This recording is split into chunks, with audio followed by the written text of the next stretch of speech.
Hi, Anitra Bular here.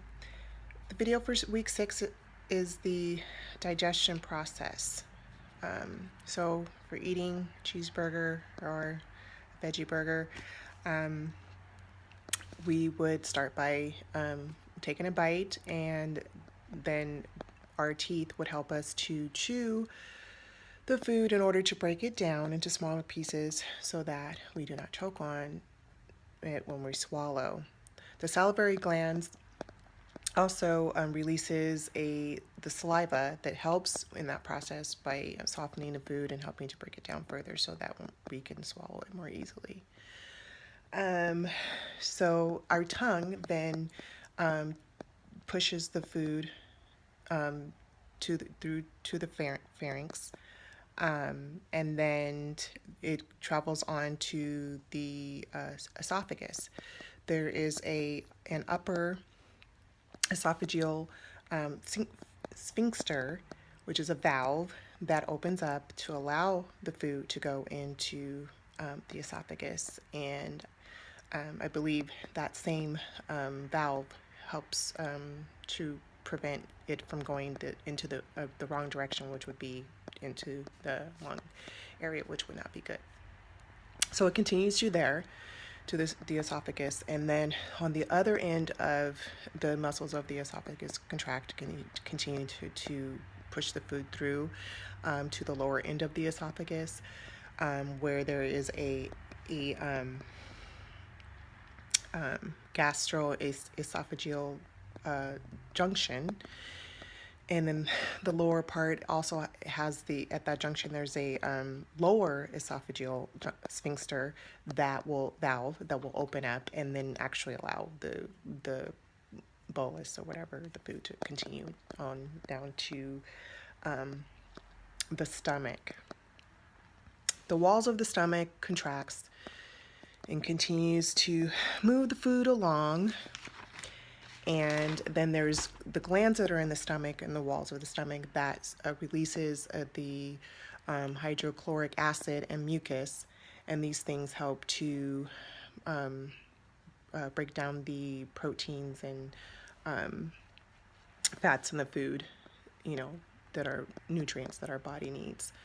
At some point, there's the bolus or whatever turns into like this goopy soupy stuff that's called chyme, and that continues to go through down into the small intestine. Now there's this, I think it's called amylase enzyme that is made in the pancreas, that helps to absorb or extract the carbs from the food, and that goes into our small intestine. That's in our small intestine as well. And then there's the bile that helps with the fats and stuff in the body as well, and that is made in the liver, but it is stored in the gallbladder. And there's a duct in the gallbladder called the common bile duct, and it pushes the bile through that duct and into the duodenum of the small intestine and helps with that. So in the small intestine, the food continues to push along, and there's these specialized enzymes that help to absorb or grab onto like the sugars and the amino acids, the fatty acids, the vitamins and minerals in the foods that we're eating, and then this moves on to disperse through the body to give us energy and to build new tissues.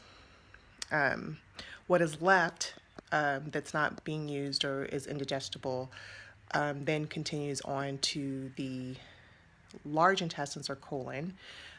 There's at the end of the small intestine, the ending of it is the ileum, and at the beginning of the colon or large intestines, it's this, I believe it's called the sacrum. And so those two, one, the food leaves out of one end and goes into the other.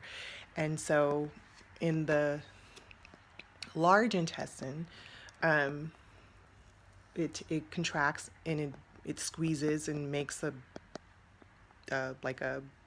takes the leftovers and makes like little bundles of waste out of them, which we call feces.